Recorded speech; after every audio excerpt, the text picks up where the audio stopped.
A nation ruptured by religious differences, Muslim versus Christian. Is the Central African Republic on the brink of genocide? This is Roundtable with me, Matthew Moore.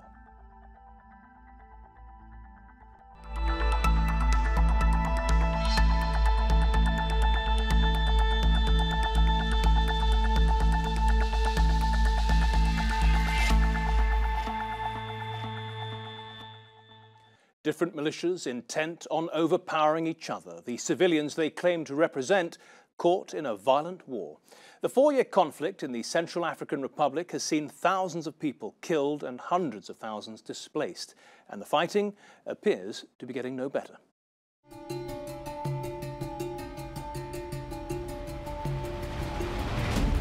It's a brutal civil war that's been raging since 2013. Described by the UN as ethnic cleansing, with early warning signs of genocide. Thousands have been killed in violence between Christians and Muslims. Is the Central African Republic descending into genocide? A country mired by civil war. It began when the mainly Muslim Seleka militia group toppled President Francois Bozize in 2013. They took power in what is a majority Christian country. Following abuses by Seleka soldiers, there were reprisals from Christian militias, the anti-Balaka. France, the former colonial power, intervened with a force of just over 1,000 troops. And a peacekeeping mission from the African Union was sent to the country. Under this international pressure, the Seleka handed power to a transitional government a year later. But the violence continued, as has a humanitarian fallout. The capital Bangui saw its Muslim population go from 145,000 to just 900. Amnesty International called it a Muslim exodus of historic proportions. Even women and children are targeted by the anti-Balaka militia. The United Nations said there was ethnic cleansing of the Muslim population, and it constitutes a crime against humanity. Militias have splintered in different parts of the country, making the situation for civilians even more perilous than before. And the UN has come under intense pressure after allegations their peacekeepers sexually abused children. We're talking about some of the most egregious forms of sexual violence that exist. We're talking about 13-year-old, 14-year-old girls being gang raped by UN soldiers in uniform, with the blue helmet, with their guns. The government has little control outside of the capital, Bangui, and both UN and the African Union peacekeepers have failed to stem the violence. With no sign of an end to the fighting between Muslim and Christian militias, the spectre of genocide looms over this country, the horrors of which this continent has seen before. Well, joining me at the round table today is Saeed Ali. He's the head of programs at the global humanitarian charity Muntada Aid. He says violence in the country is forcing aid workers to leave. To my right, the Professor of Social Anthropology at the University College London, Philip Burnham. He says the international community isn't doing enough to stabilise the country.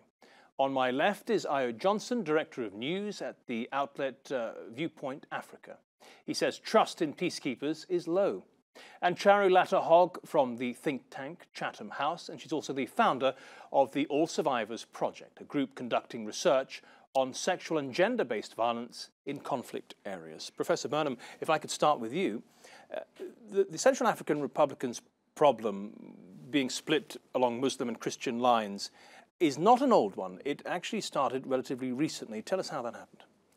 Well, it's important to understand that Central African Republic has had a whole series of rebel movements and coups right from 1960 when independence was established.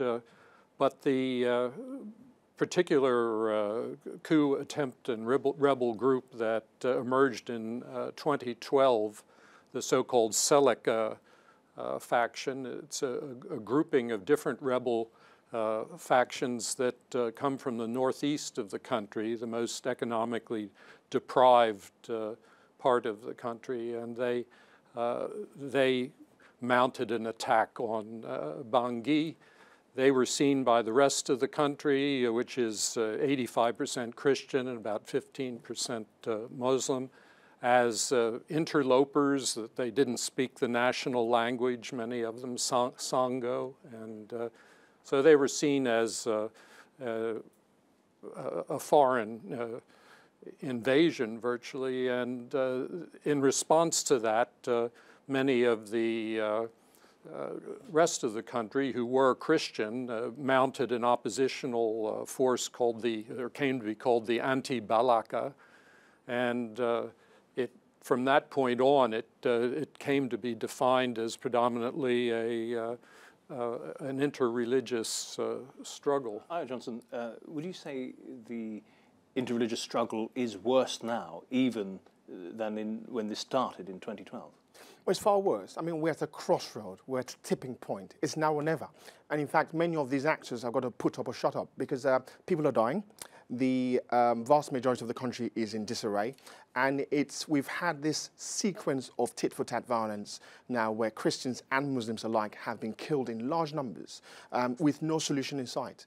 I think the actors have all failed Central African Republic, and it's a disaster unfolding right in front of our eyes. And the regional powers? You were in Cameroon, neighbouring countries. Yes, How are they feeding into this? Well, they've seen it over the last 10 years or so, more so over the last 6 years, with the Central African Republic becoming that much more strenuous, their input increasingly needed, the cost for that operation with having military upon military operation on the ground that much more expensive, and those who are meant to be protecting, helping, are not doing their job properly. We're going to come to that in just a moment. Saeed Ali, your organisation, your charity, has a base in nearby Chad, and you get a lot of information there from the Muslim refugees who are fleeing the Central African Republic. What are they telling you? Oh, I mean, there's about 100,000 refugees who have fled the Central African Republic along the border. And many of these people, bear the scars of the conflict. Some of them you can see, machete marks, and some of them, they tell you stories that even while they were fleeing, that there were militia kind of blocking or ambushing them in terms of their journey to Chad. They talk about how they lost everything. These people were farmers, they were business people, and now they're left with nothing, and they came with nothing but the clothes on their backs.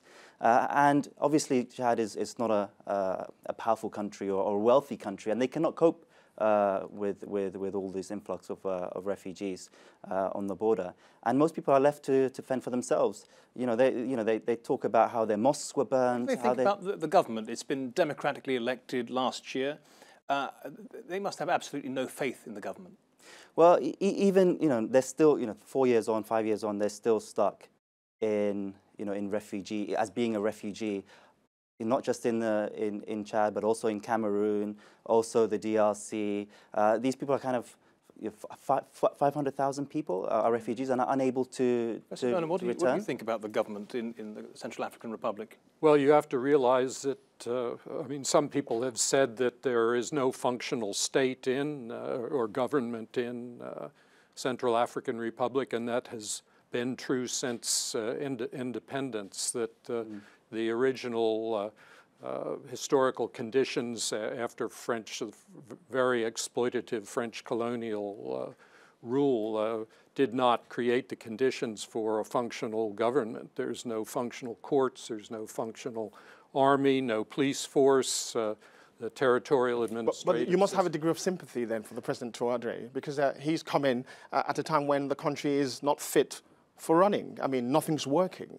And the country's bankrupt. It's relying on aid, relying on government, international support. So I think it's unfair for a man who's only been in power for last year, compounded with so many issues that go back decades, if not 25 years or so, to be able to solve it all in one day. And Sherry, the lack of institutions means that these militias are able to perpetrate some horrendous acts on each other. Absolutely. I think the virtual impunity that exists in CAR, it's emblematic of the society. You know, there is no functioning judiciary, there's no justice sector, magistrates, police, lawyers, there's nothing that people can turn to. And I'm not just talking about sexual violence here, it's kind of a range of violations that people undergo. I mean, firstly, the utter deprivation of humanitarian aid, the fact that people don't have protection, they don't have access to services, they don't have food, they don't have medical facilities, and they're constantly under attack. We are talking about an extremely vulnerable population here. Now, who bears the responsibility for this? Is it the government? Certainly, the primary duty lies with the government, however dysfunctional it is. So therefore, I do disagree with you. Yes, the government was besieged. Yes, the current leadership inherited as a legacy of complete disarray.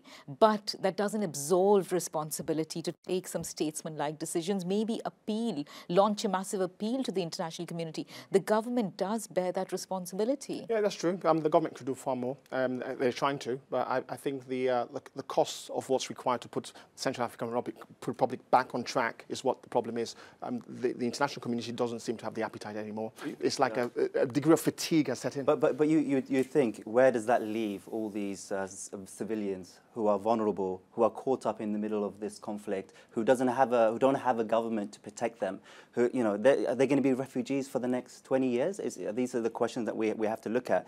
These people want to return back to their homes, but even their homes that they have left behind are burnt down. They don't even have been confiscated or have been taken away from them by the militia or by even people from other ethnic minorities. Is the government complicit? Well, I mean, I have to break in there and say that with such economic deprivation and lack of security and everything, you have to realize that for young persons, what are their prospects? It's a recruiting situation that allows recruitment to these rebel groups. When we say militias, it sounds rather formalized. The fact of the matter is that it's disaffected people who are looking to make some claim on the national state by mounting an attack on the government and hopefully replacing the government with their group. But we've just had a rotational experience of that for the last 30, 40 years. And I'm sure if any one of us were on the ground in that country, more than likely would have bared arms ourselves, because how much longer can you take on not having access to roads, good facilities, having your children to go to school, living on less than $1 a day? I mean, those are really trying. The institutions are incredibly weak in the Central African Republic. Who bears responsibility for bolstering those? Well, it will have to be the UN and the African Union, because this country has been failing for a best part of a generation now, going back to at least in the 80s. So Bozize came into power, he caused a coup, he held on to power, the change started off from him being removed. So the process of confusion started back then, and it's manifested itself till now. Chari, your research is used in order to inform donors about the terrible situation in the country. Tell us about the donors' attitudes toward the Central African Republic. I think it's fair to say that there is donor inertia, donor fatigue when it comes to Central African Republic.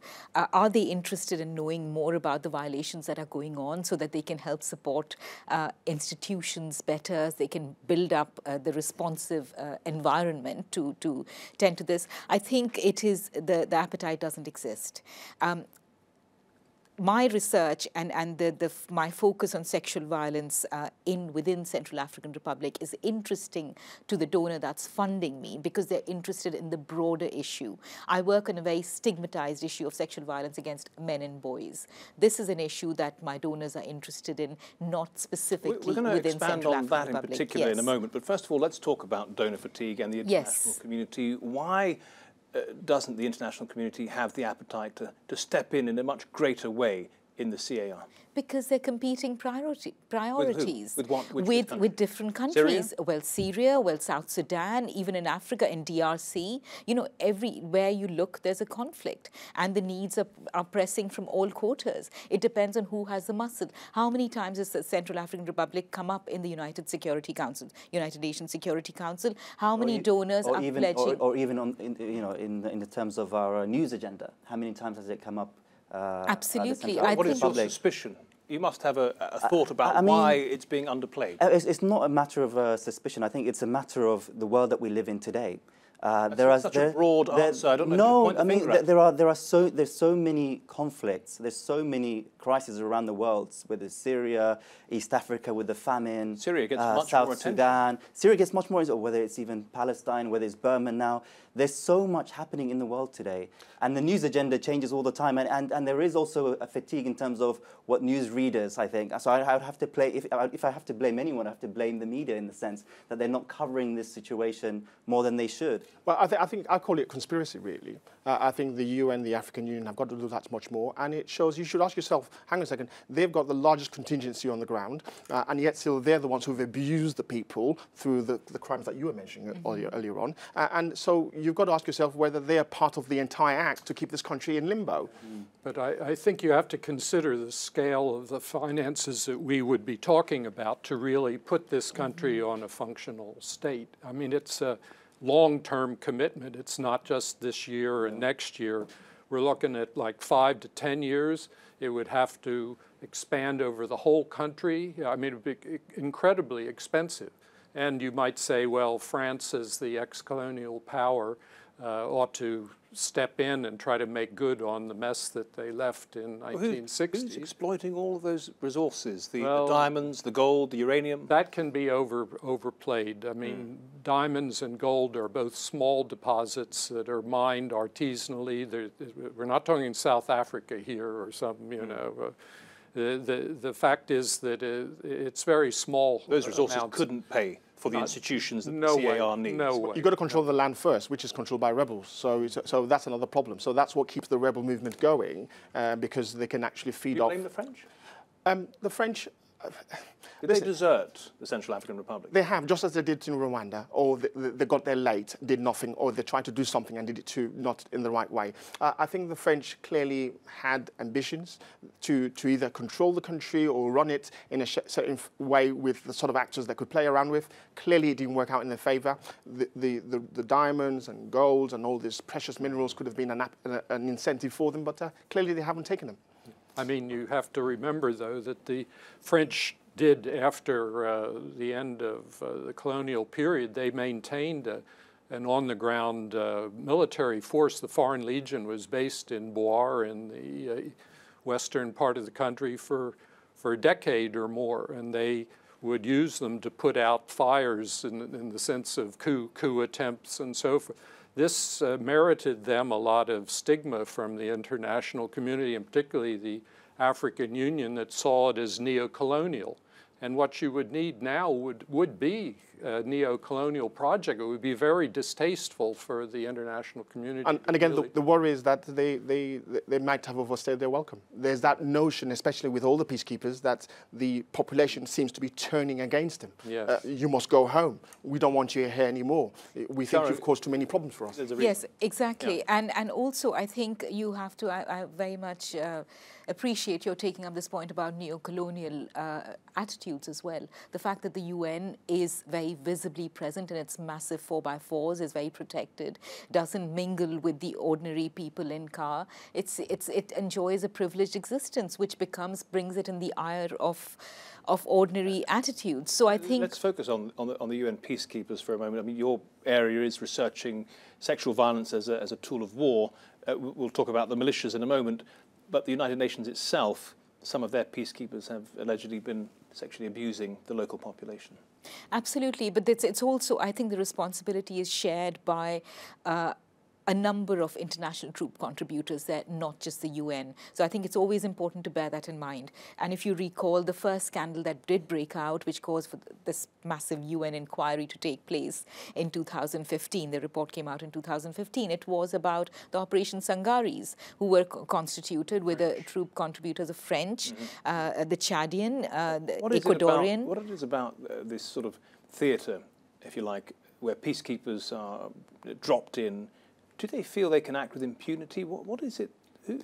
Why do they think that it's so systemic, it's so complex, you know, the manners in which troops are rehatted and absorbed into another body. For instance, it was the African Union-led MISCA, which was overnight turned into MINUSCA. Nobody did a vetting of who these people were. Nobody trained them. You know, they were just virtually taken and ad hoc put into another body, and they were let loose.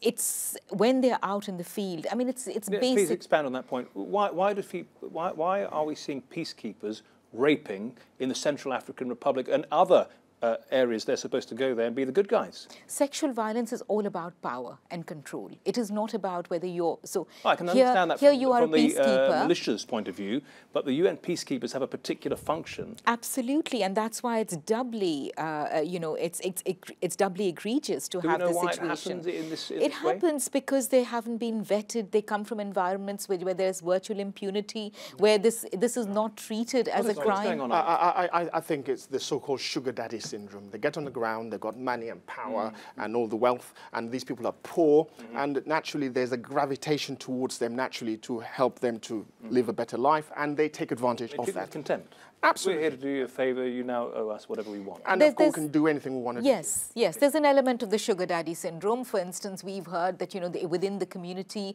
they have young children who come and work in their houses. So from child labour to child sex slaves is a small step. So that's one aspect of it. But we've also seen rape. We've seen outright rampant sexual violence, which is non-consensual, which is not transactional sex or food for sex or survival sex, whatever name you give it. It's not that. Does anybody know if these actions by presumably a small group of UN and French peacekeepers has affected the Central African Republic's population's trust in the international response?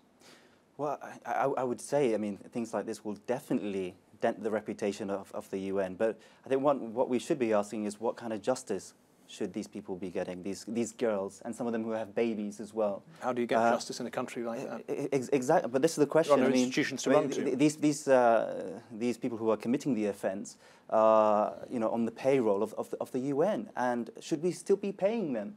That's another question. Well, trust levels are very low, very, very low. I mean, if you're a Christian, you more than likely would like the French. If you're a Muslim, you clearly don't want the French to be protecting you because you think they're not going to support you.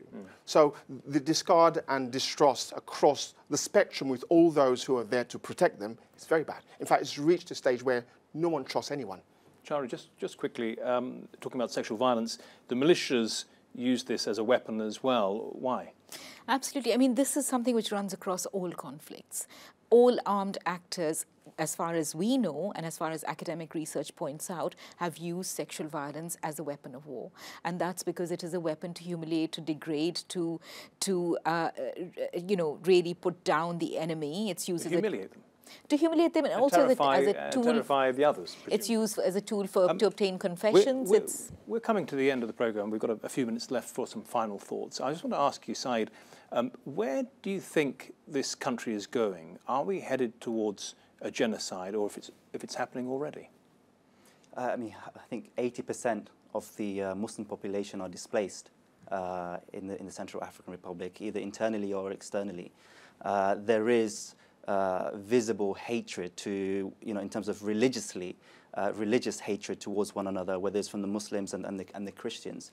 There is people are targeting one another based on religion as well, and they're being displaced. So if you define, you know, if you get all technical in terms of what genocide is, I mean, it's